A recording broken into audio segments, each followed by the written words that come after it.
नमस्कार। मैं रोहित शर्मा समर भूमि से। जैसा कि आप जान रहे हैं, बिहार में इन दिनों चुनाव का माहौल है और नगर निगम के चुनाव में तमाम लोग बिजी हैं, व्यस्त हैं। इसी तरह से कुछ ही दिन पहले बिहार में सत्ता परिवर्तन हुआ और जदयू भाजपा गठबंधन टूटकर आरजेडी जदयू गठबंधन का निर्माण हुआ, जो आज सत्ताधीन है। सबकी निगाहें 24 के चुनाव पर टिकी हुई है, जो लोकसभा इलेक्शन में महत्वपूर्ण भूमिका है निभाने की कोशिश में है। इसी सिलसिले में हम आज पटना महानगर के जाने माने नेता मोहम्मद बिलाल आलम, अल्पसंख्यक प्रकोष्ठ जदयू से मिलवाने जा रहे हैं आपको हम, और जानते हैं उनसे वर्तमान परिस्थिति, चुनाव और अन्य संदर्भों के बारे में। आइए उनसे मिलते हैं। आप और आपकी पार्टी इन दिनों चुनाव में व्यस्त है और आपकी व्यस्तता को हम भी महसूस करते हैं। आपने वक्त निकाल कर मेरे लिए निकाला, इसके लिए आभारी हैं आपके हम। आप मुझे ये बताएं कि वर्तमान चुनाव जो हो रहा है, इसके बारे में आपकी और आपकी पार्टी की उपस्थिति जनता के बीच में किस रूप में है और इसको आप किस रूप में निभाना चाहते हैं या निभा रहे हैं? देखिए, वर्तमान चुनाव जो है वो तीनों हो रहा है आपका। वो वार्ड काउंसलर का भी चुनाव हो रहा है, आपको आपको डिप्टी मेयर का भी चुनाव हो रहा है और मेयर का भी चुनाव हो रहा है। तो इस चुनाव में आप देखेंगे तो ये चुनाव, इस बार की जो चुनाव हो रही है वो पूरी जनता के ऊपर निर्भर करेगी और ये जन आधारित चुनाव होगा, जिसमें जनता वोटिंग करेगी और जनता वोट कर कर करके अपने पसंदीदा, अपने बेहतर से बेहतर नेता को सत्ता में लाएगी, ताकि बिहार में पूरा डेवलपमेंट का काम हो और बिहार में विकास का काम हो। पटना महानगर में आपका क्या मुद्दा रहेगा? क्योंकि आज का जो बारिश का मौसम चल रहा है, हर सड़क गड्ढे बन चुके हैं, हर गड्ढे नाले बन चुके हैं और हर नाला मौत को आमंत्रण देता है। देखिए, जहाँ तक देखा जाए तो अभी जो निर्माण का कार्य चल रहा था, जो भी सड़क हैं उसको मरम्मत कराया गया है, और जो भी बिहार के अंदर, खास करके पटना के अंदर पूरे देखेंगे आप, पूरा जो डेवलपमेंट का काम है, रोड, सड़क के और पुल का, वो पूरी तरह से समझिए कि 80% कंप्लीट हो चुका है।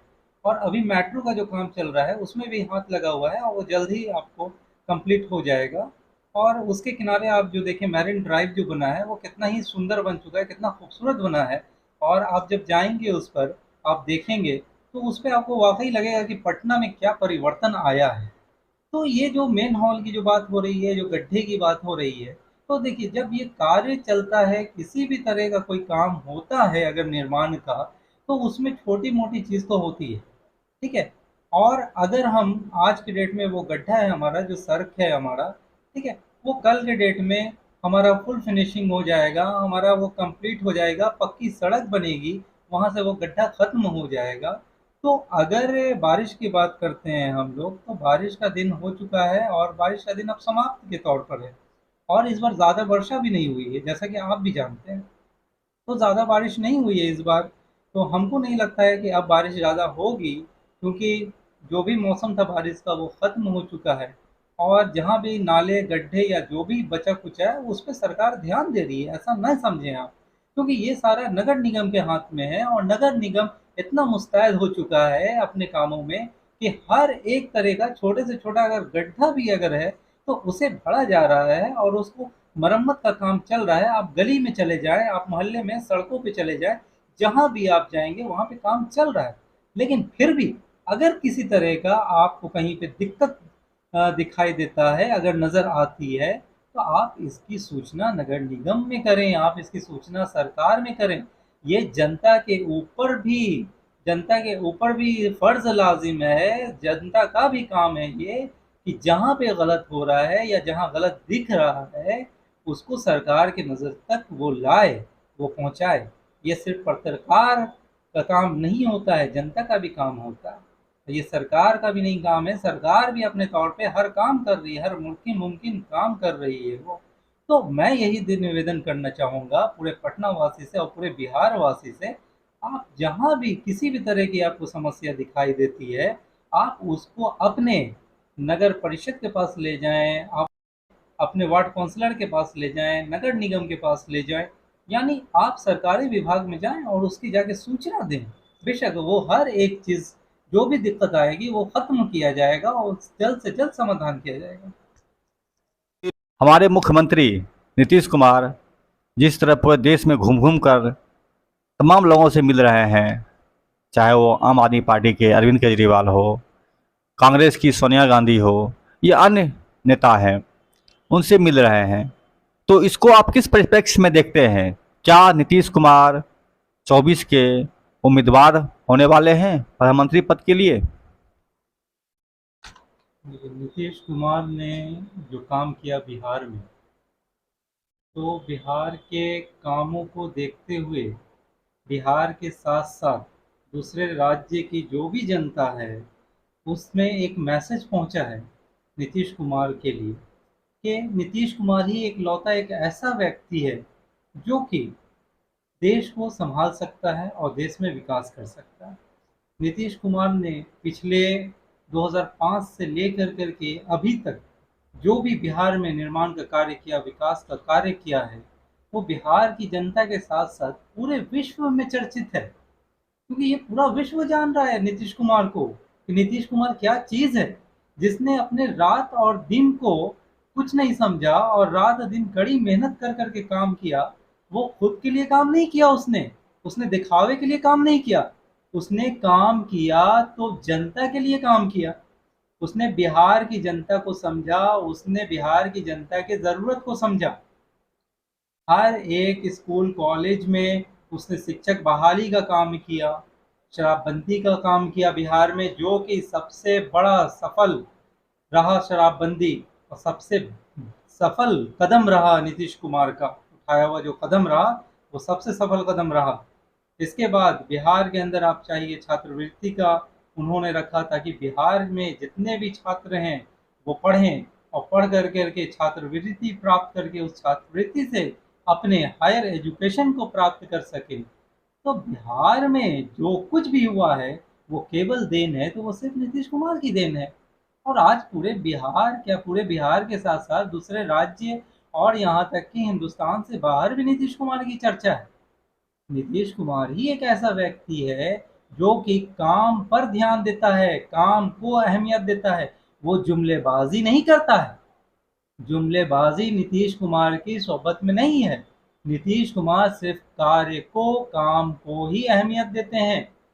आप अगर जुमलेबाजी के पीछे जाना चाहते हैं तो आप जा सकते हैं। हमारे देश की जनता देख चुकी है, वो देख चुकी है खुले तौर पर कि कौन जुमलेबाजी करता है और कौन काम करता है। अगर आपको धर्म के नाम पे वोट देना है तो आप धर्म के नाम पे वोट दे सकते हैं, लेकिन अगर आपको देश के विकास के नाम पे अगर वोट देना है तो आप बेशक, हमारे देश की जनता जो चुनेगी वो केवल नीतीश कुमार को ही चुनेगी और किसी को नहीं चुनेगी। 24 चुनाव के ठीक पहले गुजरात में चुनाव होने वाला है और आम आदमी पार्टी वहां अपनी मजबूत उपस्थिति दर्ज कर रही है। उनके साथ एक मुद्दा है मुफ्त बिजली का, मुफ्त शिक्षा का और मुफ्त चिकित्सा का। क्या नीतीश कुमार या बिहार सरकार जो नई नई पदस्थापित हुई है, इनके एजेंडे में क्या यह मुद्दा रहेगा, मुफ्त बिजली, मुफ्त शिक्षा, मुफ्त चिकित्सा? देखिए, ये बिहार में सारे बिहार की जनता और सारे लोग जानते हैं, आप लोग भी जान रहे हैं कि बिहार में अभी सत्ता परिवर्तन हुआ है।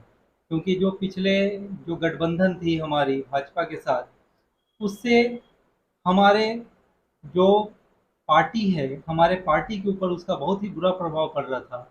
और ये हम लोग जानते हैं कि अगर वो हमारी गठबंधन रहती तो आज के डेट में, आज के समय में हम लोगों को, बिहार की जनता को बहुत ही कठिन समस्या उठानी पड़ती। तो नीतीश कुमार ने जो स्टेप लिया, जो कदम लिया महागठबंधन तोड़ने का, वो गठबंधन तोड़ कर करके एक नई गठबंधन की तैयारी की उन्होंने, और अभी के वक्त पे राजद के साथ और आपको कांग्रेस के साथ एक बड़ी गठबंधन कर कर करके उन्होंने अपनी सरकार बिहार में बनाई है। और यही नतीजा है कि बिहार में अभी बिहार कुशल है, बिहार बहुत ही सफल है, और बिहार अभी आगे बढ़ रहा है। जहाँ तक बात रही मुफ्त बिजली की और मुफ्त आपको चिकित्सा की, मुफ्त तो शिक्षा। मुफ्त शिक्षा की, तो मैं बता दूं कि देखिए मुफ्त शिक्षा सदियों से चला आ रहा है। जितने भी सरकारी स्कूल हैं, सरकारी कॉलेज हैं, वहाँ आपको नाम मात्र ही सिर्फ पैसा लगता है। सरकारी अस्पताल है, वहाँ भी समझिए आपकी मुफ्त चिकित्सा होती है, ठीक है। और अगर यहाँ पे हमारे ऊपर और आपके ऊपर निर्भर करता है कि हम क्यों नहीं जाते हैं भाई, हम क्यों छोड़ रहे हैं। आज अगर आप सरकारी स्कूल और कॉलेज में आप चले जाएं, तो वहाँ नाम मात्र के वहाँ पे छात्र आपको मिलेंगे। क्यों, क्या वहाँ की हमारी एजुकेशन बुरी है?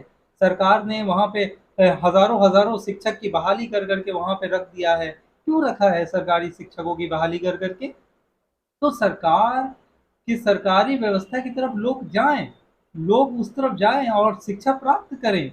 हमारे निजी शिक्षण संस्थाओं के से ज़्यादा बेहतर शिक्षा मिलेगी हमारे सरकारी शिक्षकों ये शिक्षण संस्थाओं में। मैं भी एक छात्र रह चुका हूँ, और मैंने भी जो शिक्षा प्राप्त किया अपना, वो भी एक सरकारी स्कूल से प्राप्त किया मैंने, सरकारी कॉलेज से मैंने प्राप्त किया, और बहुत ही कम पैसे में मैंने प्राप्त किया है। हमारे पास लाखों रुपए नहीं है, ठीक है। तो क्या हम नहीं पढ़ सकते हैं? हम बिल्कुल पढ़ाई एजुकेशन ले सकते हैं, हम साक्षर हो सकते हैं। हमारी शिक्षा व्यवस्था है, बिल्कुल है, निशुल्क है हमारी शिक्षा व्यवस्था। लेकिन लोग जाना नहीं चाहते हैं, लोग जाएं उस तरफ। आप पे बात करेंगे अगर बिजली की, तो बिजली की जो है, तो मुफ्त बिजली आपको देने के बारे में सोचा जाएगा, उस पर विचार किया जाएगा। पिछले दिनों आपकी सरकार ने गठबंधन तोड़कर महागठबंधन के साथ आई है।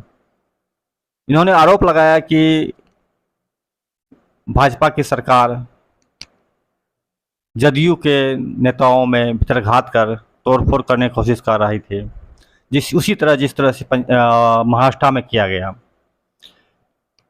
लोग को भरोसा नहीं हुआ, या जो भी हुआ हो, लेकिन जब सरकार नई बनी आपकी आरजेडी कांग्रेस के साथ गठबंधन कर, इसके तुरंत बाद सीबीआई की छापामारी शुरू हो गया, और बिहार के बाहर के अन्य प्रदेशों में जहां जदयू की कुछ एमएलए रहे हैं, विधायक रहे हैं, उनको शामिल करा लिया गया भाजपा में। तो क्या आप इस अंदेशा को, जो आपको था कि जदयू को तोड़ने की कोशिश भाजपा द्वारा हो रही है, क्या इसको आप पुख्ता प्रमाण मानते हैं? देखिए, भाजपा एक वैसी वॉशिंग मशीन है जिसमें आप कितना भी अपराध करके जाएंगे ना, तो आप नीट एंड क्लीन होकर के बाहर आएंगे। तो जब तक भाजपा के साथ गठबंधन था, तब तक नीट एंड क्लीन हर एक चीज था। और अगर भाजपा से अगर आप अलग होते हैं, तो आप आरोपी हो जाते हैं। ये कहाँ का सिद्धांत है? भाजपा के नज़र में आप तब तक बेहतर हैं जब तक आप उसके साथ जुड़े रहेंगे।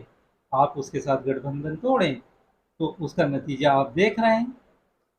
तो ये जो सीबीआई की छापामारी है, ईडी की छापामारी है, जो भी है, ये सारा जो है, ये सिर्फ एक तरह का, ये आप कह सकते हैं कि जब कोई इंसान जब गुस्सा हो जाता है, बहुत ही ज़्यादा हो जाता है, गुस्से में आ जाता है, तो वो उसको कुछ समझ में नहीं आता है, और वो अपने दिमाग को, अब अपनी सोचने की क्षमता को खो कर करके उसको जो लगता है वो सही वो करता है।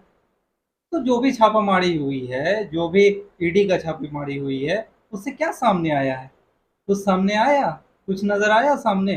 कुछ तो नहीं सामने आया। जब आप पे ने छापामारी कराई और जब कुछ सामने ही नहीं आया, तो इसका साफ जाहिर होता है कि आपने बस अपने निजी स्वार्थ के लिए छापामारी कराई है, ताकि जदयू पार्टी को बदनाम किया जा सके। और ये आपने दिखा दिया है, पूरे देश को दिखा दिया है भाजपा सरकार ने, कि भाजपा सरकार ही एक ऐसी सरकार है जो कि अपने मन मर्जी का कुछ भी करा सकती है और किसी के ऊपर भी आरोप लगा सकती है और आरोप साबित करने का भी ताकत लगा सकती है। तो हम ये थे हमारे पटना महानगर के अल्पसंख्यक प्रकोष्ठ के मोहम्मद बिलाल, जिन्होंने अपनी बातों को बड़ी बेबाकी से रखा। हम उम्मीद करते हैं इसी बेबाकी के साथ ये आगे कदम बढ़ाते रहेंगे, ताकि इनको हम अपने सवालों के ज़रिए और अधिक झकझोर सकें, जनता के लिए कुछ निकाल सकें। नमस्कार, मैं रोहित शर्मा। हमारे चैनल को सब्सक्राइब करें, लाइक करें, कमेंट करें। धन्यवाद।